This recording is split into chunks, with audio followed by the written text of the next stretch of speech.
ወይም እስልምና ወደ አፍሪካ ከገባ በኋላ አፍሪካን ወደ አዘቀት ወይም ወደ ታች ወደ ቁልቁል ይዟት ሄደ። ከመት ማለት በቀላሉ ትርጓሜው the burned face ወይም የተቃጠለ ፊት እንደማለት ነው። ወይም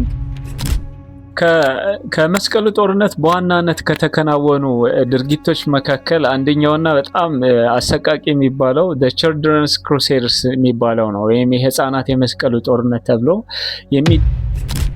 ኩሽ ግዛት በኢትዮጵያ ነገስታቶች እንደጠፋ ነው።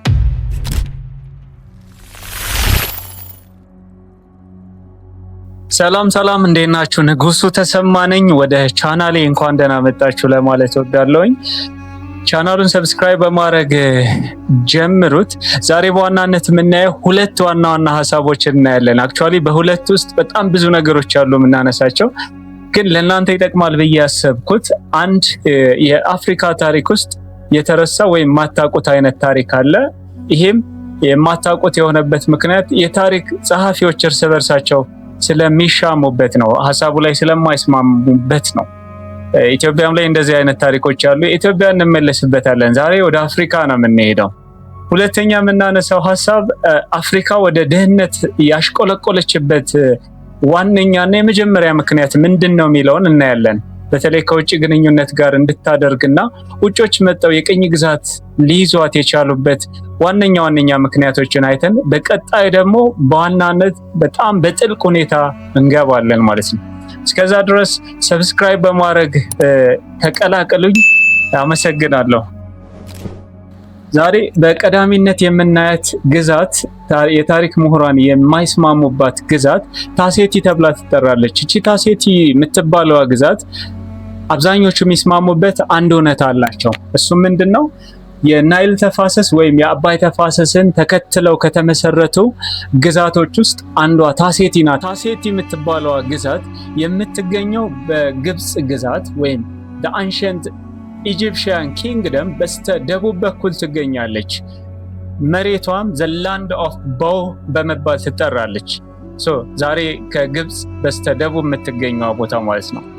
እቺ ግዛት አንዳንዴም ኮንሲደር የምትደረገው ወይም የምትታሰበው ከመት ከምትባለዋ ግዛት ቀደም ብላ የነበረች ናት። ከመት ማናት ደግሞ ካላችሁ የጥንት የግሪካውያን ጸሐፊዎች ከመት ብለው የሚጠቅሷት የኢትዮጵያ ግዛት ናት። ስለዚህ ፕሪአክሱማይት ስቴት ከሚባሉት እንደነ ፑንት እንደነ ዳማት እነሱ ከመመስረታቸው ቀደም ብላ የነበረች ናት ብለው ያስቀምጧታል። ከመት ማለት የኢትዮጵያ ማለት ነው። የኢትዮጵያ ግዛት እንደማለት ነው። ከመት ማለት በቀላሉ ትርጓሜው the burned face ወይም የተቃጠለ ፊት እንደማለት ነው። ወይም ጥቋቁር ኢትዮጵያውያን ሀበሻ እንደማለት ነው ለማለት የሚጠቀሙበት ናት። ታሴቲ የሚባሉት የከመት መስራቾች ወይም የኢትዮጵያ ኪንግደም መስራች የነበሩ ሰዎች እንዳገኟትና እንደመሰረቷት አድርገው ያስቀምጧታል። ይህቺም ኢንፍሉዌንሻል የነበረችበት ታይም ወይም በጣም ፓወርፉል ሆና የቆየችበት ጊዜ ከ3100 እስከ 3200 አካባቢ ከኢየሱስ ክርስቶስ ልደት በፊት ወይም እንደነበረ ይነገርላቸዋል። እነዚህ አንዳንዶቹ የሚሏቸው ናቸው፣ አሁን ቀደም ብዬ ያልኳቸው። አንዳንዶቹ ደግሞ ምንድነው የሚሉት? ይቺ ግዛት የግብፃውያን ናት፣ ወይም ግብፅ ለሁለት ተከፍላ ነበር የቆየችው ለብዙ ዘመናት። 3100 አካባቢ ላይ ግብፅ አፐር እና ለወር የሚባሉት የግብፅ ግዛቶች አንድ መሆን የቻሉበት ጊዜ ነበር። አንዳንድ ጸሐፊዎች የሚሏት የአሁኗ የሱዳን ግዛት ውስጥ ወይም ከግብፅ በስተደቡብ በኩል የሱዳን ግዛት እንደነበረች ሲናገሩ፣ አንዳንዶቹ ደግሞ የሚሉት የግብፃውያን ግዛት እንደነበረች ነው የሚነገረው ታሴቲ የምትባለዋ። ከዛ ቀጥሎ የሚመጣው ፔሪድ ያው እንደምታውቁ ከግብጽ በኋላ ጥንት ከሚባሉት የአፍሪካ ግዛቶች ውስጥ አንዷ ግብጽ ናት። ከሷ ቀጥሎ የሚመጣው ደግሞ ኪንግደም ኦፍ ኩሽ የሚባለው ነው። ኩሽ ስትመሰረት የታሴቲ ቦታን ወርሳለች ወይም በታሴቲ ቦታ ተተክታለች ተብሎ ብዙ ጸሐፊዎች ይከራከሩባታል። ከግብጽ በስተደቡብና ከኢትዮጵያ በስተሰሜን በኩል የምትገኘዋ የኩሽ ግዛት እንደነበር። ኩሽና ግብጽ በብዙ ነገር ይመሳሰላሉም ብቻ ሳይሆን ኩሽ የምትጠራው ኢጂፕሽያን ሪቫልስ ተብላ ነው የምትጠራው፣ ወይም የግብጽ ተቀናቃኝ ማለት ነው። የሚቀናቀኑበት በጣም ብዙ መንገድ አላቸው። ወይም ግብፃውያንና ኩሻውያን እርስ በርሳቸው የሚሽቀዳደሙበት ታሪክ አላቸው። ከነዛ መካከል ለምሳሌ የኩሽ አስተዳዳሪ ወይም ኢምፔረር የምንለው ወይም ንጉስ ኪንግ የምንለው የግብፅን ግዛት ያስተዳድር ነበር ለተወሰነ። ፓወራቸው ልክ ጨመረ ሲሉ ግብፃውያንን ይዘው ሄደው ይይዛሉ። ግብጽ ደግሞ ፓወሪ በጣም ተጠናክሯል ብላ ስታስብ ኩሽን እየመጣች ኩሽን ታስተዳድራለች። ስለዚህ እርስ በርሳቸው በስልጣን ይፎካከሩ ነበር። ሌላኛው በንግድ እርስ በርሳቸው ይተሳሰሩ ነበር። ያው ግብጽ ከፑንት ጋር ኮኔክት እንደምታደርግና ኩዊን ሀትሼፕሱት የምትባል ንግስት እንደነበረች ከኢትዮጵያውያን ጋር ኮኔክት እንደሚያደርጉ ብዙ የታሪክ ጸሐፊዎች ይገልጿታል። ፋራውን ወይም የግብጽ አስተዳዳሪዎች ኩሽን ያስተዳድራሉ። ብላክ ፓራሆንስ የሚባሉ የኩሽ ጥቁር አፍሪካውያን ደግሞ የግብፅን ግዛት ያስተዳድሩ ነበር። ኩሽ በጣም ከሚታወቁባት ሁለት ትልልቅ ከተማዎች አሏት። አክቹዋሊ የመጀመሪያዋ ናፓታ ናት፣ ወይም ካፒታል ሲቲያቸው ያረፈችበት ቦታ ማለት ነው። ሁለተኛ ደረጃ ላይ ደግሞ የምትቀመጠው ሜሮይ ናት። ከሜሮይ ደግሞ በተጨማሪ ከርማ የሚባል ትልቅ ሲቲዎች አሉ። እነዚህ ሜሮይና ከርማ የኩሽ ስልጣኔ በጣም ያደገበት ታይም ነው። ለምሳሌ ከግብፅ የግብፅን የሚመስል አይነት ፒራሚድ መስራት ችለዋል። ቤተመንግስት መስራት ችለዋል። እንዲሁም ቤተመንግስት የአምልኮ ስፍራ ምናምን መስራት የቻሉበት ታይም ነው እነዚህ ሲቲዎች ላይ ማለት ነው። ለምሳሌ ግብፅን ለ100 ዓመት ማስተዳደር ችለዋል። ከዚህ በተጨማሪ ደግሞ ኩሻውያን ወይም የታሴቲ በኋላ ተከትለው የመጡ የኩሽ ግዛቶች የራሳቸውን ራይቲንግ ሲስተም መጀመሪያ ተውሰውት የነበረው የግብፅን የጽሁፍ ስታይል ነበር። በኋላ ላይ ግን ሜሮይ ስክሪፕት የሚባልና ቦልድ ታይፕ ኦፍ ስታይል የሚጠቀም የራሳቸው የሆነ የአርት ስታይል ማምጣት ችለዋል። በኋላ ላይ ያው ብዙዎቻችን የተማርነው አንድ እውነት አለ። እሱ ምንድነው? የኩሽ ግዛት በኢትዮጵያ ነገስታቶች እንደጠፋ ነው።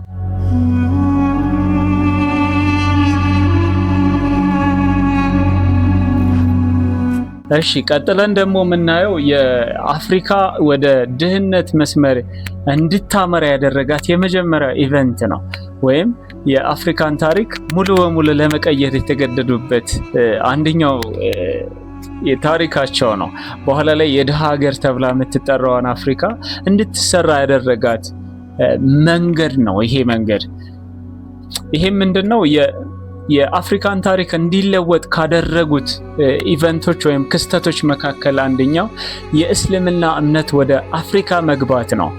ይሄ የእስልምና እምነት ወደ አፍሪካ የገባው በተለይ ኢትዮጵያን ስፔሻል አድርገን ለብቻውን ይዘዋለን። ምክንያቱም ኢትዮጵያ ቀደም ብሎ ስለመጡ ወይም የመጀመሪያ የስደተኞች የአረብ ሀገር ላይ የሚደርስባቸው ጭቆናን ለመሸሽ ብለው ወደ ኢትዮጵያ የመጡት መጀመሪያ ነው፣ ሌላ የአፍሪካ ሀገራት ሳይሄዱ ማለት ነው። ወደ አፍሪካ ግን ስንመጣ አጠቃላይ ስናመጣ ኢትዮጵያ በተለየ መልኩ ነው የምናየው። የኢትዮጵያ የእስልምና አገባብ በሌላ ቪዲዮ እናየዋለን። አሁን ግን የምናየው የአፍሪካን ግብፅን 642 ላይ ግብፅን ከያዙ በኋላ የሙስሊም ኤምፓየር አካባቢውን ወይም ሰሜን አፍሪካ አካባቢ ያለችውን ቦታ በርበር ብለው ጠሩት። ይሄ በርበር ያሉበት ምክንያት ቃሉ ራሱ እነሱ ከመምጣታቸው በፊት ይጠቀሙት ነበር። የሚጠቀሙት የላቲን ቋንቋ ነው።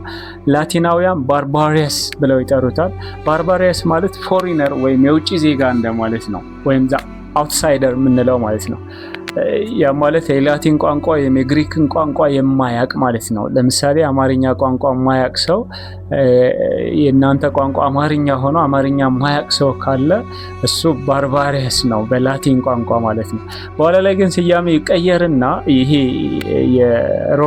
ሮማውያን ደግሞ ሲመጡ ሮማኖች ሲመጡ ለኖርዝ አፍሪካ ብቻ ወይም ለሰሜን አፍሪካ ብቻ ባርባሪያስ ብለው ይሰይሙታል ማለት ነው። በኋላ ላይ ራሳቸውን ባርባሪያስ የሚባለው ትርጓሜው ሌላ ይኖረው አሉና አፍሪካውያን ራሳቸው ኖቤል ሜን ወይም ፍሪ ሜን ብለው ጠሩት። ወይም ነፃ ፒፕልስ ፍሪ ፒፕልስ ወይም ነፃ ህዝቦች ነን ብለው እንዲያስቡ አደረጋቸው። ይሄ ትርጓሜ ወደዛ ይሄድ አይነት ነገር። ግን ዞሮ ዞሮ አረቦች ኖርዝ አፍሪካን ከያዙት በኋላ በርበር ብለው የሚጠሩት ጥቁር አፍሪካውያንን ለመግለጽ ወይም ኖርዝ አፍሪካ ውስጥ ያሉት አፍሪካውያንን ለመግለጽ በቀላሉ የሚጠቀሙበት ቃል ነው በርበር የሚባለው።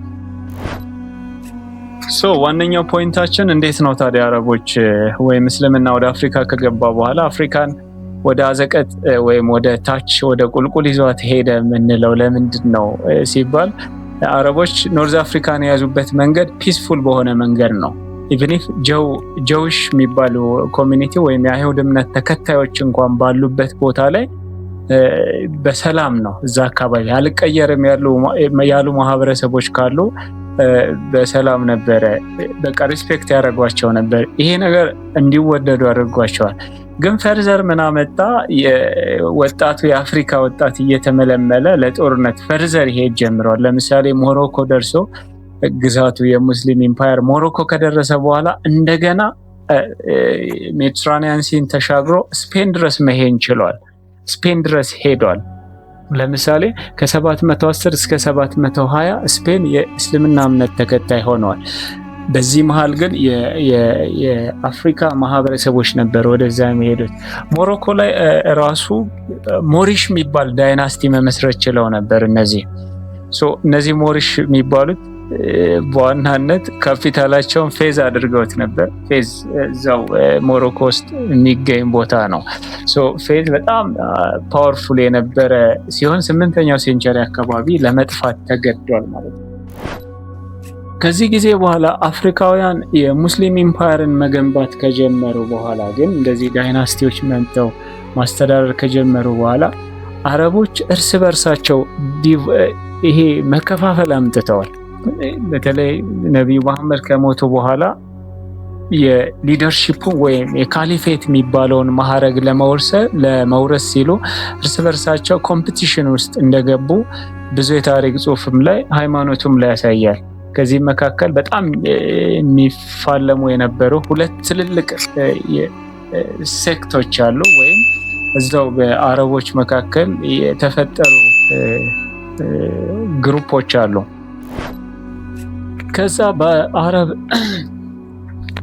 ከዛ በአረቦች መካከል እርስ በርሳቸው መከፋፈል መጣ። አንደኛው ግሩፖች ሻይትስ ወይም ሻህ በመባል ሲጠሩ፣ ሁለተኛው ግሩፕ ላይ ደግሞ ሱኒ ወይም ሱናይተስ ተብለው ይጠራሉ። ሱናይተስ ያው የምታውቁት የፕሮፌት መሐመድ ተከታይ የሆኑ ቤተሰቦች ወይም የፕሮፌት መሐመድ ተከታዮች ስልጣኑን መያዝ አለባቸው የሚሉ ሲሆኑ ደግሞ የሻይተስ ደግሞ ተከታዮች ወይም ግሩፖች ወይም ቡድኖች የሚሉት የአሊና የፋጢማ ተከታይ መሆን አለባቸው፣ የአሊ ዲሴንደንት መሆን አለበት ብለው እርስ በርሳቸው ይቃረናሉ። አፍሪካም ላይ እንደዚህ አይነት ግሩፖች መጥተዋል። ያው ሱኒ የሚባሉት ማጆሪቲ ናቸው ወይም በቁጥርም አብዛኞቹ ናቸው። በኋላ ላይ ግን ሌላ ተጨማሪ መከፋፈል ይመጣል በመሃሉ። ከነዛ ቤተሰብ ውጪ የሆንን ደግሞ ምን ይሆናል? የአሊም የፕሮፌት መሐመድም ቤተሰብ ያልሆንን እንዴት እንሆን? ስለዚህ የእስልምና ሊደር መሆን ያለበት የእስልምና እውቀት ያለው ብቻ ነው። ለምን ጥቁር አረብ አይሆንም? እነዚህ ደግሞ ካሪጃይተስ ተብለው ይጠራሉ ማለት ነው። ስለዚህ በዚህ ምክንያት ይከፋፈላሉ። ይሄ መከፋፈላቸው በኋላ ላይ ኢምፓየር ሲገነቡ ወይም ግዛት ሲገነቡ እርስ በርሳቸው ኮምፒት እንዲያደርጉ አድርጓቸዋል። ለዚህም ማሳያ የሚሆነው ለምሳሌ አፍሪካ ውስጥ አልሙራቪድ እና አልሞሃድስ የሚባሉ ሁለት የኢስላሚክ ኢምፓየሮች ነበሩ። አብዛኞቻችሁ ታውቁታላችሁ ወይም ተምራቸዋል። ኖርዝ አፍሪካ ላይ በጣም በፓወርፉል ይመሩ የነበሩ ሁለቱ ግዛቶች ናቸው። ሁለቱም አንደኛው 1060 ላይ ማራካሽ የሚባል ሞሮኮ አካባቢ የተመሰረተ ነው። በኋላ ላይ ስፔንም ድረስ ሄዶ ክርስቲያኖችን ወደ እስልምና መቀየር የቻለ ግሩፕ ነው ወይም ኢምፓየር ነው። በኋላ ላይ ግን አልሞሃድ ሲመጣ አልሙራቪዶችን ማጥፋት የቻሉ ናቸው። እርስ በርሳቸው ኮምፒት አድርገው 13ኛው እና 11ኛው እስከ 13ኛው ክፍለ ዘመን እርስ በርሳቸው ኮምፒት እያደረጉ አፍሪካ ውስጥ እርስ በርሳቸው በጣም ፓወርፉል ሆነው መከፋፈል ችለዋል። ይሄ ነገር ደግሞ ምን አመጣ? ዋነኛው ቁም ነገር እዚች ጋር ነው ያለው። ይሄ ነገር ያመጣው አንደኛው ኢፌክት ያው የምታውቁት ክሩሴደርስ የሚባል ጦርነት ወይም የመስቀሉ ጦርነት የሚባል ጦርነት ይጀምራል በዚህ መሃል ማለት ነው። ይሄ ጦርነት ያው 11ኛው ክፍለ ዘመን ነው የሚጀምረው እስከ 13ኛው ክፍለ ዘመን የሚቀጥል ጦርነት ነው። ይሄ 13ኛው ክፍለ ዘመን መጨረሻ አካባቢ ድረስ የሚቀጥል ጦርነት ነው የመስቀሉ ጦርነት ማለት ነው። አክቹአሊ የመስቀሉ ጦርነት ዋነኛ ምክንያቶቹ የኢየሩሳሌምን ማስመለስ ነው። ለዌስተርን ክርስቲያንስ የሚባሉት ኢየሩሳሌምን ለመቆጣጠር ሲሉ የሙስሊም ኢምፓየሮችን ፋይት የሚያደርጉበት ፔሪየድ ነው። ሙስሊም ኢምፓየር በሰዓቱ ሴልጁክ ቱርክስ የሚባል የኦቶማን ቱርክ ከመምጣቱ በፊት ሴልጁክ ቱርክ የሚባል ግዛት እንደነበራቸው ነው። በኋላ ላይ ግን ይሄ የመስቀሉ ጦርነት ይጀምራል ማለት ነው። ይሄ መስቀሉ ጦርነት በዋነኛነት በአውሮፓውያንና በኤዥያ መካከል ወይም በኢየሩሳሌም አካባቢ ባሉ በሙስሊሞችና ቢዛንታይን ኢምፓየር ወይም የኮንስታንቲኖፕል ሴንተር አድርጎ የነበረውና በዌስተርን በኩል የሚገኙ የክርስቲያን ሀገራቶች ቢደረግም አፍሪካ ላይ በኋላ እየቆየ ተጽዕኖ ይኖረዋል። ተጽዕኖውን እናየዋለን። ይሄ የመስቀሉ ጦርነት 8 ጊዜ የተደረገ ጦርነት ነው በየዓመተ ምህረት። ለምሳሌ the first crusades የሚባለው ወይም የመጀመሪያው crusades የሚባለው ከ1096 እስከ 1099 የቀጠለ ነው። ይሄ ጦርነት በዋናነት ተሳክቶላቸዋል ክርስቲያኖቹ ኢየሩሳሌምን መያዝ ችለው ነበር። በኋላ ላይ ግን second crusades የሚባለው ከ1147 እስከ 1149 ይሄ ጦርነት በሙስሊሞች አሸናፊነት ተጠናቋል። ሶስተኛው አራተኛው እያለ ይቀጥላል ይሄ ጦርነት። ከመስቀሉ ጦርነት በዋናነት ከተከናወኑ ድርጊቶች መካከል አንደኛውና በጣም አሰቃቂ የሚባለው the children's crusades የሚባለው ነው ወይም የህፃናት የመስቀሉ ጦርነት ተብሎ የሚጠራው ነው። ይሄ የህፃናት የመስቀሉ ጦርነት በጣም አሰቃቂ ነው። በሰዓቱ ያሉ የሃይማኖት ሊደሮችም ትንሽ ላፍ የሄዱበት አይነት ነገር ይመስላል። የዚህ የህፃናት የመስቀሉ ጦርነት በዋናነት የተደራጀው በሁለት ወጣቶች ነው። እነሱም ስቴፈንስ ኦፍ ክሎይስ የሚባልና ኒኮላስ ኦፍ ክሎክስ የሚባለው። ስቴፈንስ ኦፍ ክሎክስ የሚባለው የፈረንሳዊ ሲሆን ኒኮላስ ኦፍ ኮሎክስ ደግሞ የሚባለው የጀርመን ነው። እነዚህ ናቸው አንድ ላይ ህፃናቶችን ሰብስበው በቀላሉ በግምት ከ20 ሺህ እስከ 30 ሺህ የሚደርሱ ህፃናት የመስቀሉ ጦርነት ላይ ተሳትፈዋል። ያለ ምንም ውጤት ማለት ነው። ምንም አይነት ውጤት ላይ ያመጡ በሰዓቱ ዋነኛ ህፃናቶቹን ሊያሳምኑበት የቻሉበት ዋነኛ ምክንያት ያው መጽሐፍ ቅዱስ ጥቅስ ጠቅሰው ህፃናት ያው ፈጣሪ እንደሚራራላቸው አይነት ነገር እና በሰላም ያለ ምንም ጦርነት በቀላሉ ኢየሩሳሌም መግባት እንዲችሉ አድርገው ነው ያሳመኗቸው። ከዛ በኋላ ቀስ አድርገን ህፃናቶቹ በቁጥር ከ20 እስከ 30 ሺህ ህፃናት ኢየሩሳሌም ከገቡ በቀላሉ እዛ አካባቢ መቆጣጠር እንችላለን የሚል ካልኩሌሽን ነው ያለው ወይም የሂሳብ ቀመር ነው የተጠቀሙት። አክቹአሊ ከዚህ በኋላ ግን በጣም አሰቃቂ የሚሆን ምክንያቱም ሜዲትራኒያን ሲ ወይም የሜዲትራኒያን ባህርን ማቋረጥ መቻል ራሱ በጣም ትልቅ ነገር ነው። አብዛኞቹ እዛው አካባቢ በጉዞ እያሉ አብዛኞቹ በባህር እንትን ብለዋል። አንዳንዶቹ እንደውም በእምነታችሁ ወንዙ ላይ ተራመዱ አይነት ሚል አስተምሮም ስለነበራቸው በየዋህነት ወንዝ ውስጥ ቀርተዋል። አንዳንዶቹ ደግሞ እዛው ሜዲትራኒያን አካባቢና ቀይ ባህር አካባቢ ላይ የነበሩ ነጋዴዎች ህፃናቶቹን ሰብስበው ለባሪያ ለንግድነት ሽጠዋቸዋል። ስለዚህ አሰቃቂ የሚባለው የመስቀሉ ጦርነት ይሄ ጦርነት ነው ማለት ነው። ከዚህ በኋላ ወይም የመጨረሻው 8ኛው የመስቀሉ ጦርነት በኋላ ተስፋ ቆርጠዋል። ይሄ የመጨረሻው 8ኛው የመስቀሉ ጦርነት 1217 እስከ 1270 የተደረገ ጦርነት ነው። ከዚህ ጦርነት በኋላ ክርስቲያኖቹ ተስፋ ይቆርጡና ኦቶማን ተርኪሽ ደግሞ ሴልጁክ ቱርክ ወደ ኦቶማን ተርኪሽ ተቀይሮ ስለነበረ ኦቶማን ተርኪሽ መንገዱን ይዘጎባቸዋል። በተለይ ወደ ፋሪስት እና ወደ ሚድል ኢስት የሚደረጉ የነጋዴዎች መስመር በኦቶማን ተርኪሽ ይዘጋል ማለት ነው። ስለዚህ የኢስላሚክ ኢፌክቱ ከዚህ በኋላ ነው የሚመጣው። ምንድነው ያደረገው? ከዚህ በኋላ 8ኛው ጦርነት ከተከናወነ በኋላ መንገዳቸው ይዘጋል ማለት ነው። መንገዳቸው ሲዘጋ ሌላ መንገድ ይጀምራሉ፣ ሌላ መንገድ ይፈልጋሉ። ሌላ መንገድ ሲፈልጉ ያገኙት የሚቀጥለው የሚመጣው ፔሪየድ ለአውሮፓውያን እንደሚጠሩት ቃሉን እንደሚጠሩት ኤክስፕሎሬሽን እና ዲስከቨሪ ነው፣ ወይም የአሰሳ ፔሪየድ የምንለው። በቀጣይ የአሰሳ ፔሪየድ የአሰሳ ፔሪየድ ምን አይነት ተጽዕኖ አፍሪካ ላይ ያመጣ ምንል ትልልቅ 2 ኢቨንቶች በተከታይ እናያለን።